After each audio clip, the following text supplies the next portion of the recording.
So if I told you that my dad signed an NDA to hunt something that wasn't supposed to exist, and that the people funding it weren't scientists, but billionaires, you wouldn't believe me, but this was posted on a forum where people share their real supernatural encounters, and the details are much more terrifying. So I found this story buried on a thread where people anonymously confess strange things that they've experienced or that they've witnessed or that they had heard of. And this one story was about this guy who he had posted it and said his father worked for a private maritime security in the early 2000s. He was a former Navy, he was quiet, and he was disciplined, and he never really exaggerated anything. But when he was dying, he told his son something that he absolutely couldn't make sense of. And he said, "We weren't hunting sharks."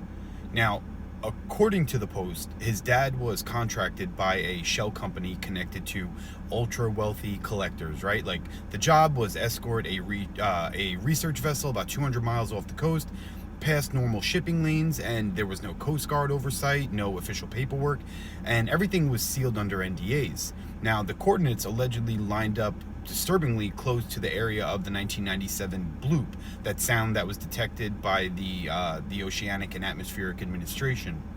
So the father told him that was the reason that the investors got interested in that area in the first place.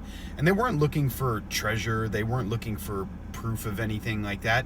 But for 3 nights, nothing happened. And just open ocean and sonar, anomalies that technicians blamed on like thermal layers and BS like that. However, on the 4th night, just after 2 a.m., the sonar technician froze dead in his seat. And something was moving beneath them. It wasn't swimming, but it was pacing. And it was matching the boat's speed, like nose to nose. And it was large, he said. Now, the dad and 2 others were ordered to deploy a baited cage. And it was of like raw tuna and animal blood and, nothing really scientific, not careful, just bait just thrown out there, right? Well, that's when the water started to vibrate. And the post said his dad described a shape surfacing about 30 yards from the vessel. And at first, they thought it was, maybe a diver or pale, shoulders, long, like a long dark shark or something like that.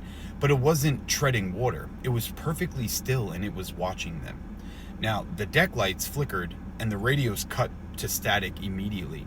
And then the thing submerged without a splash. And moments later, something slammed the underside of the boat, and it was hard enough to knock one of the crew off of his feet. So the billionaire guests on board, yes, they were physically there, started arguing, and one of them wanted to capture it alive, and another just wanted footage. And this guy's father said that they lowered a reinforced net into the water and they caught something. But when they started hauling it up, the screaming began, and it wasn't mechanical, it wasn't a wail. They said that it sounded human, but it pierced their ears. And the dad said that he dropped his gloves because whatever was in that net started thrashing in a way that didn't make biological sense one bit. It was too strong and it was too coordinated. Then one of the cables actually snapped and the net plunged back into the black water. And the ocean went silent again. No more vibrating, no more splashes, no wake, just complete silence.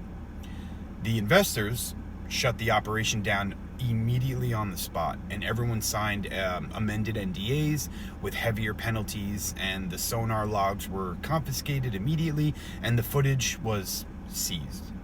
But here's the part that made the post even more disturbing when I found it. When his dad came home, he stopped eating seafood, like entirely. Wouldn't even sit near it, and once just got, when he was watching this documentary about deep sea creatures, he muttered, "They're not animals." And he was younger and he didn't really pick anything up. But, before his dad died, he told his son something. And he said when the net came up for those few seconds under the floodlights, he saw a face. It wasn't a fish, but it was a human face, with eyes that reflected like a cat's eyes or like a raccoon's eyes. And it had gills opening along the side of its ribs. Now, the forum post ended with this.